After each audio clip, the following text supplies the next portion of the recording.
What's up, my fellow Chibits? Today, I'm here to bring you a manga chapter review of Taizai. A sudden special chapter of Taizai, chapter 118.1, just came out. And I had no idea we were going to get a side chapter. Now, the side chapter is only 12 pages. There's not really much content. There's slight hints and different things building up into this chapter, but what the main point of this chapter was to showcase what type of king really is. And it's a 12-page chapter, and I enjoyed reading it because, once again, we get to see just the personality of King and how much he truly cares about his fellow people in the Fairy Kingdom, pretty much.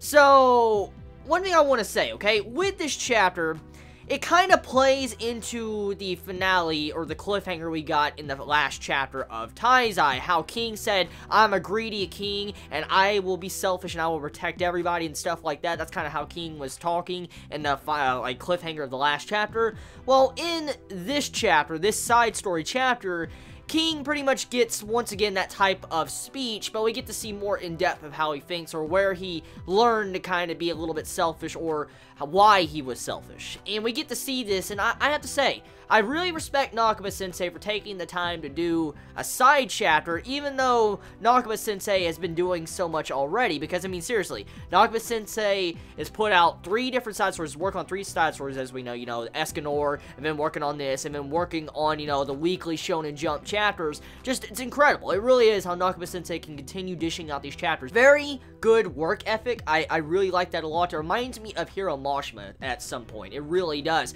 Because you have to where Nakaba-sensei is also writing other manga, too. If you did not know, Taizai has a couple of spin-offs. It does. And Nakaba-sensei is writing other manga besides Taizai. So it's just, the workload that Nakaba-sensei has is just crazy. It's like Hiro Mashima. It really is. So here's the thing. One thing I wanted to point out from this chapter, since there's not really much to talk about, I pulled it up, I want to show all of you. What the fuck is this? This creepy-ass face. Creepy-ass face.